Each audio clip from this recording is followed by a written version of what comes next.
28 Days Later is a zombie apocalypse movie starring Cillian Murphy as Jim, who is one of the survivors, one of the very few survivors in that movie.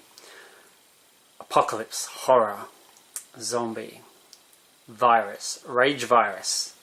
Today's Friday the 9th of February 2018, and zombie in a less horrific way is a word that I connect to Jacob Wetterling, who's one of the boys connected to this prophecy, which is basically about weather, because Jake's surname equals Wetterling equals weather child.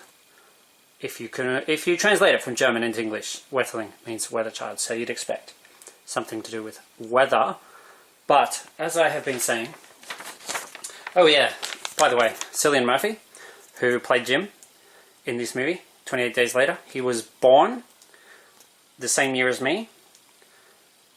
I was born on the 27th of April, and Cillian Murphy was born 28 days later on the 25th of May, the same year as me. So, I've talked about the dates that I've flagged previously, the ones that began on the 6th of December, and the 7th of February was a couple of days ago. This is the original list of dates that I flagged, by the way, the original list. So, I've added a few dates since then, namely the 9th, the 10th, the 11th, and the 17th of February. Today is the 9th, and the 7th was the anniversary of Black Saturday, which was the worst bushfire disaster in Australia's history, and it was 9 days before the anniversary of Ash Wednesday, which used to be the last worst bushfire disaster in Australia's history until Black Saturday. And yeah, so Friday 9th of March 2018 is the final date of the list of dates, which is getting bigger and bigger. But there have been oracles, there have been omens, there have been earthquakes, volcanic eruptions, there have been storms, there's been a typhoon, there's been several earthquakes, there's been some volcanic eruptions. And there's been stuff to do with Donald Trump, which also makes sense because message against authoritarianism is part of the force behind this prophecy of Jacob Wetterling and Nathan Breeze. Angelic boys with their signs and their oracles, their clues from nature and the world in general. Omens. Snakes. One of Donald Trump's evangelical Christian supporters, a pastor, described the enemies of Donald Trump as snakes in an interview recently. So I informed Jacob and Nathan about this, and they said, we'll be snake boys. If snakes are enemies of Donald Trump, count us in. We'll be snakes. So I said, okay, I'll be a snake too. So there you go. That was just a little bit of a decision that was made by me, Jacob, and Nathan. We're quite decisive. We're quite good at making decisions, which is more than can be said for Congress. And yeah, so it's not just weather, it's also politics today, with authoritarianism increasing in various parts of the world. Not just China and North Korea. I live in Australia, and I'll tell you, freedom is diminishing in Australia too. A lot of things you just can't do, because there's too many rules, too many regulations. And yet, it seems to me you've got the crazy people on the left and the crazy people on the right. And there's no common sense in between at all. And this sort of proves it, what I'm about to play now. This is from CNN. And today is Friday 9th of February 2018. It's almost Friday 9th of February 2018 in the USA. It's about to be, and the government's about to shut down at midnight, Friday 9th of February 2018. Again, 17 days after it shut down last time. This is CNN Tonight. I'm Don Lemon. Thanks for joining us. 11 p.m. on the East Coast. Breaking news. The federal government set to shut down in 1 hour, midnight Eastern, because Congress fails to pass a budget deal. We were just going through this 17 days ago. I'm going to get right away to the Capitol Hill and CNN congressional correspondent Phil Mattingly. Phil, hello to you. Another long night for you, my friend.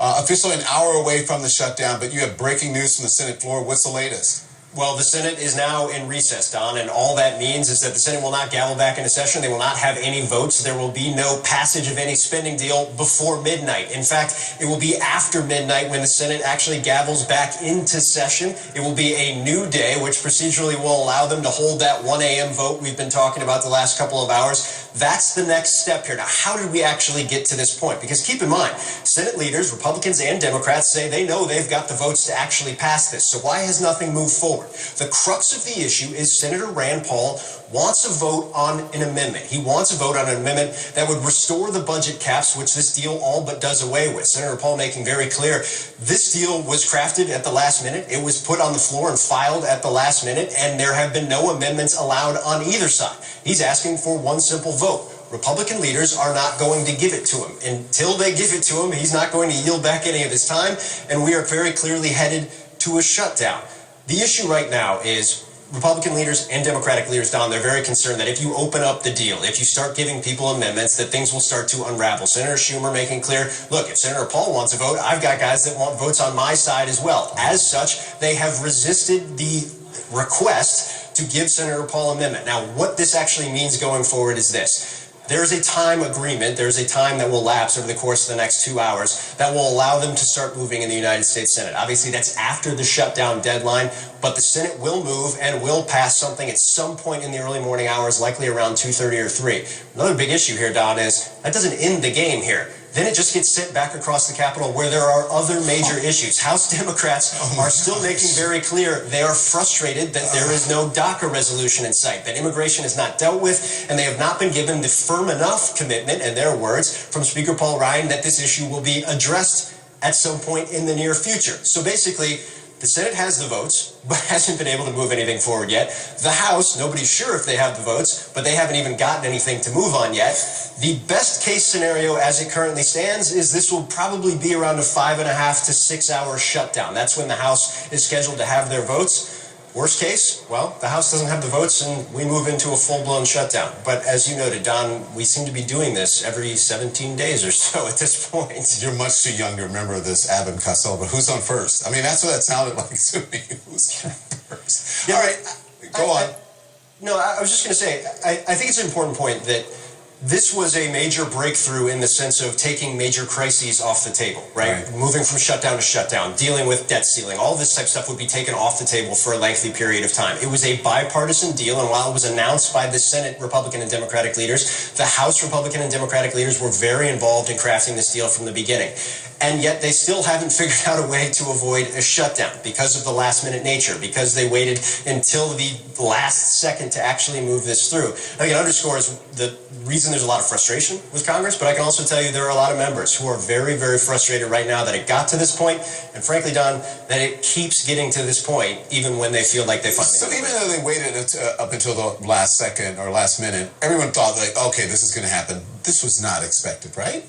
No, it wasn't. Look, if you went into this morning, everything that people were paying attention to was in the House, right? That was the question. Where are House Democrats going to be? Because keep in mind, Speaker Paul Ryan, folks on the right of his conference are very concerned, not unlike Senator Paul, about the extent of the spending. $300 billion in spending increases on the budget side of things, another $200 billion in one-time spending increases for things like disaster relief. So there's going to be a core group of 30, 40, maybe even 50 Republicans who vote against this. That means Leader Pelosi and the Democrats are going to need to give some votes to get this across the finish line. Leader Pelosi explicitly told her members, sources tell me this morning, don't telegraph where you are on this. Don't let us lose our leverage. And because of that, Republican leaders are still in the dark as to whether or not they have the votes. So no, we didn't think we were going to have this issue in the Senate. That is very true. We knew there would be issues in the House, and at this point, Don, they still are not resolved. I don't know how you guys do live shots there with another reporter can hear echoing behind you and keep your concentration, but nice job. So listen, stick around because we're going to need you. Phil Mattingly on Capitol Hill for us again at the Capitol with another government shutdown looming. I want to bring in now CNN contributor Frank Bruni, an op-ed columnist for the New York Times. Hey, how are you? I'm good, how are you? And now, have you ever seen things this dysfunctional in Washington? Well, yes, of course. In fact, I was thinking as Phil was talking, I was thinking of the Who lyrics and change them. We'll meet the new Washington, same as the old Washington. Yeah.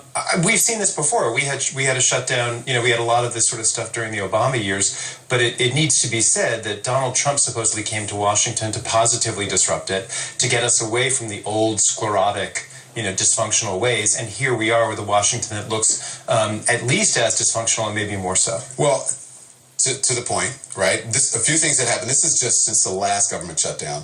This was 17 days. 17 days ago, Monday, January 22nd. Here's what we found out. The president said that he'd like to testify before Mueller under oath. His lawyer said, not so fast. The president went to Davos. Melania went to Florida. We learned the president tried to fire special counsel Robert Mueller last June. Deputy Director Andrew McCabe out at the FBI, right? The State of the Union address happened. The president defied his own DOJ and FBI and released a Nunes memo.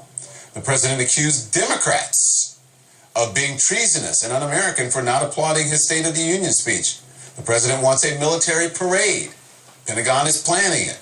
Chief of Staff Kelly suggested immigrants who didn't sign up for DACA didn't get off the couch.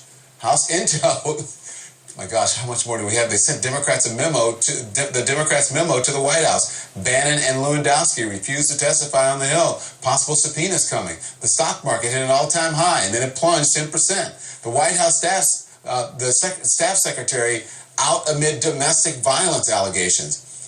Still no debate on the DACA vote because of the last shutdown. And then less than an hour away from... I cannot believe all this happened. I'm exhausted. My head is spinning. Is yours? Yeah, it has been spinning ever since a certain day a year ago in November. But that crawl, that list you just read, that crawl that just came down, in a weird way, that is this administration's and Donald Trump's saving grace. And we've talked about this before. So much happens. If you took one or two of these things in a 2 or 3 week period, they would be the discussion for a week, for a month. Donald Trump calling Democrats treasonous. Certainly this current Rob Porter story, which is going to go away faster than it should, because there's going to be a crawl like the one you just showed 3 weeks from now that will be just as robust. Very little sticks in the way it should to Donald Trump and this administration, because it happens in this blizzard of other stuff, and it all becomes just a kind of field of confusing white to everyone. Okay, so then you think the Porter thing is going to go away? Yeah, maybe you're right. Only because the next scandal will be here in 3 days, and then the next one after that in 4 days, and a whole bunch of incidental stuff between that. The Porter thing shouldn't go away. I think it's a very serious thing, because it is clear that multiple people in that White House, including, first and foremost, John Kelly, knew that there was this stuff in his past. They may not have stared at the details of it. They should have stared at the details of it if they didn't. And they either decided that it just didn't sound like much, that domestic violence didn't matter that much to them, or they decided to ignore it because they just had other things they wanted to look at. I was thinking, last time you and I talked on the show, it was right after a terrific Philadelphia Eagles player was on, right? Great football player. You had a great conversation with him. In pro football, a sport that's all about brutality, if you are guilty of domestic violence, you sit out a couple games. The Dallas Cowboys lost their star running back for several games because of domestic violence. He should have gone and interned at the White House during that period, because domestic violence doesn't get you ejected from the Oval Office. What happens to Kelly, you think? What happens to Kelly? I don't think this administration can stand too much more turnover. There's been more turnover in its first year plus than another administration, so I think that inoculates him to some extent. But John Kelly is one of the most fascinating stories of this administration, because when he came in, and I think you and I have talked about this, when he came in, he was put in that Mattis, McMaster, Gary Cohn box of one of the stable, even-keeled adults who is going to get Trump to be a little bit less flamboyant, less provocative. He has repeatedly made news in a way that has besmirched the administration, John Kelly. He has proven to be the opposite of what he was supposed to be. He's supposed to be putting out fires, as I've said, and he's starting them.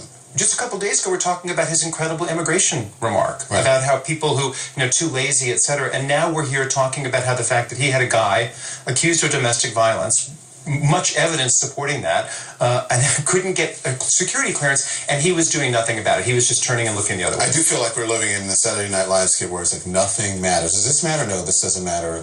Nothing really matters, and it just keeps going on and on. And to add insult to injury, what I think is just unbelievable to me is that the communications director is involved romantically with Rob Porter.